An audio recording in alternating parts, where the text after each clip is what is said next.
Magandang oras mga kababayan, mga Golden Boy. Meron tayong bagong episode dito galing kay Nikita Kapor na balita. Bigyan natin ng reaksyon.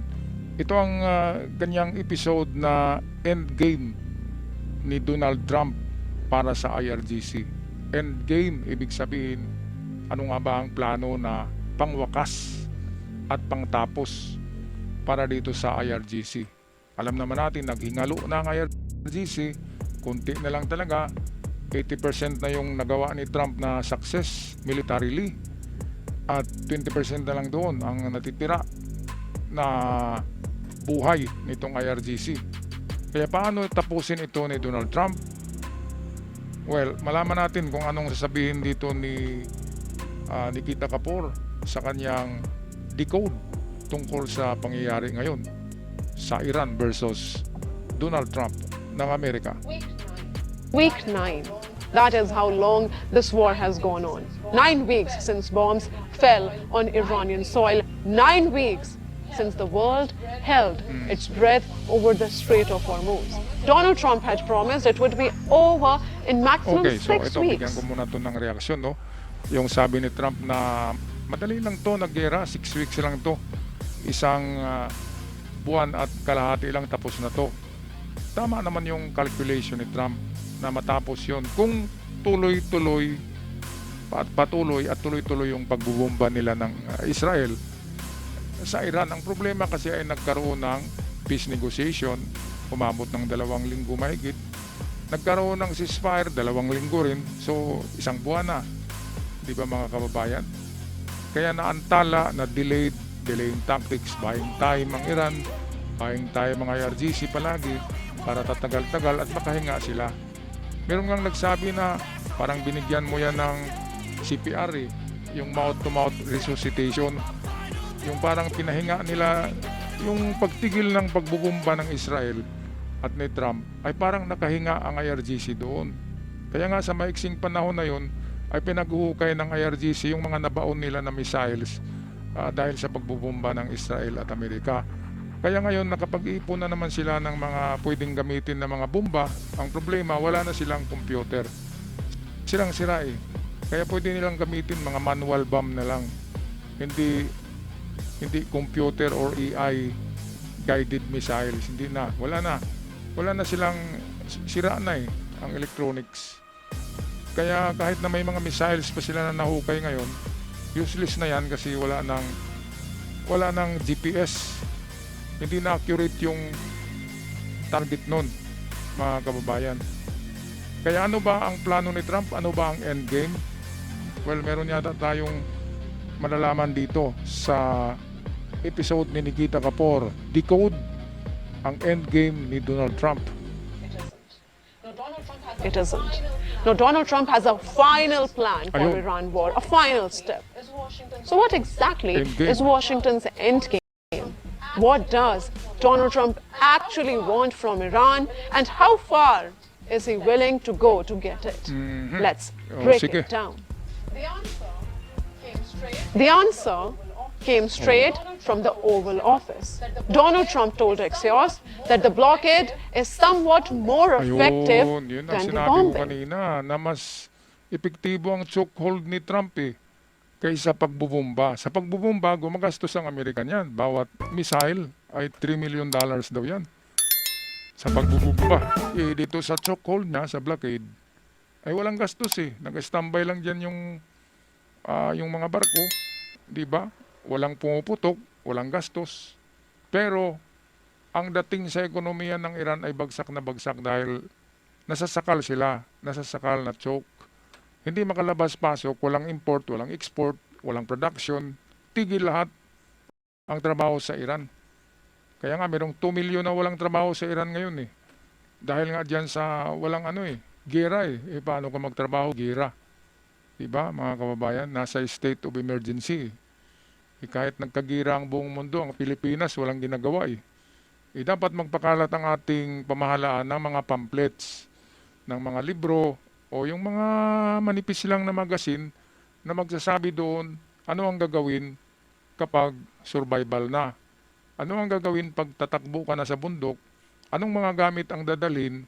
anong mga gamot ang dadalhin, anong pagkain ang i-stock, at paano gawin ang tinatawag na bug out plan o itong pagtakas mo papuntang bundok, papuntang hideout. Ganun naman ang gagawin ng civilian kapag magkagera. Wala naman tayong mga bunker sa syudad. Hindi kagaya sa Israel na hindi sila tumatakbo ng bundok kasi wala namang bundok doon, di ba? Hindi tumatakbo ang mga Israelites, bagkus gumagawa sila ng mga bunker na matibay at malalim na nasa ilalim ng kanilang bahay. Tayo wala tayong capacity na gumawa ng ganyan. Ang bunker ay gagastos ka dyan ng 10 million. Wala tayong 10 million kaya tatakbo tayo sa bundok. Safety doon, merong tubig doon, merong mga kahoy, merong mga hayop na pwedeng kainin kung marunong kang mangaso. Di ba? Yun ang dapat gawin ng gobyerno ngayon habang in the brink of war na ang buong mundo. Ay parang third world, itong World War III na eh. At kapag nangyari na yan, lalo na magkagulo na sa Japan versus China, ay dapat lilikas na tayong sibilyan. Meron na tayong mga bug out plan. Tinatawag yan na preppings. Yung kang takbuhan na safety ka doon sa bundok na hindi tatargetin ng mga missiles. Hindi naman targetin ang bundok na walang military facilities. Yan ang tinatarget ng China na nakalock na sa kanilang computer system. Ang bundok hindi yan tinitira. Ang titirahin ay yung maraming tao, may mga buildings, may military infrastructures, may military camp. Yan yung titirahin ng missiles galing China. Kaya ito lang ang nagkagulo-gulo na ang buong mundo, gira dito, gira doon. Pero wala man lang kahit isang pamphlet na lumipad na napulot natin na, uy, maganda kayo. Mag-ipon-ipon, bili-bili kunti ng grocery, dried foods, mag-ipon ng safe drinking water, yung ganon, di ba? Wala bumili ng mga survival kit, di ba? Panghuli ng mga isda, ng mga ibon, ganon. Walang plano ang gobyerno natin. Ang plano nila ay away-away. Tapos kurakot-kurakot, kunti, away-away daw. Then, para hindi mapansin yung kurakot, away na naman, di ba? Ay, nako, ang galing-galing ng mga opisyal natin, no? Grabe. Balik tayo kay Nikita Kapor. Strong words, practical words. Strong words, practical words. Because what Donald Trump is telling us and Tehran as well is this. The bombs are on pause. Oh, The ayun. economic stranglehold is not. Donald Trump wants the U.S. naval Ito, talo blockade ang Iran of dito, Iranian ports The bomb, to continue. the bombing, sabi ni Nikita Kapor, the bombing. The bombing stopped, pero ang chokehold sa Iran ay hindi dahil sa blockade. Paano na chokehold? Paano na sakal ang Iran? Dahil nga hindi sila makapagbenta ng langis. Walang nakalabas na tanker Wala ring nakapasok na tanker galing sa ibang bansa para bumili. Wala silang nabenta, zero. Kaya, strangulation. Strangled sila Na-chokehold sila na ganun. Hindi makahinga. Patay na mga kababayan. Kapag wala nang makain ng mga tao sa Iran, kahit yung mga bodyguard ng mga opisyalis ng Iran, kahit yung kanilang pinaka-close na bodyguard, ay pwedeng kainin sila niyan kapag nagugutom na mga yan. Yung siniswelduhan nila ng mga Hamas, na mga Hezbollah, na mga Houthi, kapag walang naisweldo, wala na, hindi na yun magtrabaho At baka sila pa yung barilin ng mga yun, mga kababayan. Kaya ito yung mangyayaring collapse sa Iran. Baka ang maghusga ng collapse ng Iran ay ang mamamayan na ng Iran Baka hindi na si Donald Trump. Kasi kahit sa ngayon pa lang, nawala ng pera ang Iran ay pwede na silang sugurin ng mamamayan ngayon Mga kababayan, pwedeng mag-armas ang mga taga-Iran at susugod sa IRGC. Man-to-man combat na. 10:1, parang zombie 10 mamamayan, isang sundalo, ganun yung ratio Kaya, mauubos yung IRGC niyan kapag 10 lalaki versus isang army ng IRGC. Okay, balik tayo kay Nikita Kapor, decode. His team has begun laying the groundwork for an His team has begun laying the groundwork for an extension, including a longer-term Ito. closure of the Strait of Sabi nga ni Hormuz Trump kanina, di and ba, sa probable vlog ko kanina strikes. na sabi ni Trump, baka i-extend niya ng 2 weeks ay kumonsulta siya sa mga sa mga hindi Iranian yung hindi sa Middle East na mga supplier ng langis. Halimbawa sa Petronas, kumonsulta siya na kung pwede na tutulong sila sa pagbenta ng langis sa ibang bansa na hindi nila customer. Kasi i-ano pa ni Trump, i-extend pa itong blockade ng another 2 weeks. Sabi ni Trump mismo kanina yun, mga kababayan. Kaya 2 weeks, 2 weeks pa mga kababayan, higpitan nyo ang inyong sinturon. Ay baka babalik sa 100 peso per liter ang gasolina kapag natuloy itong 2 weeks blockade ni Trump. Para tuluyan na daw talaga na babagsak, kukulaps ang Iran sa gutom. Kukulaps. Dahil sa wala na talagang pera. Dahil sa 2 weeks Imaginin mo 2 weeks wala kang pagkain. Naubos na yung stock mo, di ba? Yung emergency foods mo, naubos na. Saan ka pa kukuha? E di, iransak nila yung mga grocery, di ba? Iransak ng mga tao yung mga grocery store. At kapag naubos na ang grocery, saan na naman kukuha? Walang import walang darating. Kaya, diyan napapasok ang humanitarian mission ng mga taga-United Nation.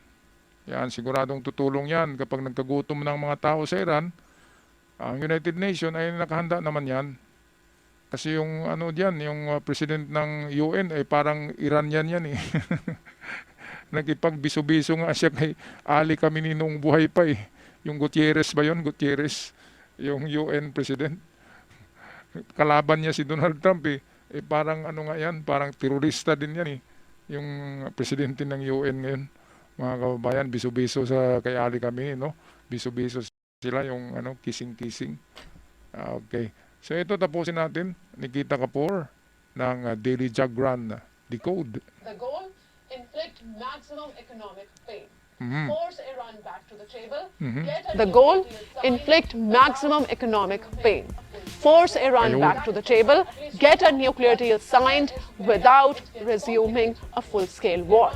That is the plan, at least for now. But here is where it gets complicated, viewers. Iran has made its own move. Tehran has offered to reopen the Strait of Hormuz completely on one condition, that the United States lifts its naval blockade and agrees to end the war. No nuclear commitments up front whatsoever. Tanggalin na yung blockade na yan, buksan namin ng Hormuz. Talagang bukas naman yung Hormuz na yan. Sila lang ang nag-ano niyan Paano tanggalin ni Trump? Yun nga yung strategy ni Trump na chokehold Hindi yan tatanggalin ni Trump hanggang mamamatay sila sa gutom dyan. At kapag nagugutom, nagka-ulcer na sila dyan, ay pipirma sila sa kung anong kondisyones ni Trump. At sure ako kasama diyan ang Kharg Island na mayroong langis. Yun talaga ang gusto ni Trump katulad sa Venezuela. Bigla na lang, sa Amerika na pala yung oil mining ng Venezuela. Grabe ang galing ni Trump, no? Kaya kapag nakuha ni Trump ang Iran, superpower talaga ang Amerika. Will be great again. Will be great again. Tama nga ang sabi ni Trump Talagang merong vision si Trump na will be great again. Kaya itong sabi ng IRGC na okay, buksan namin ng Hormuz, pero tanggalin niyo yung blockade. Kapag ginawa yun ng Amerika, ay parang naluto sa sariling mantika ang Amerikan yan. Makapagbenta na naman ng langis ang Iran at yayaman na naman ang Iran, bibili na naman sila ng mga missiles from China.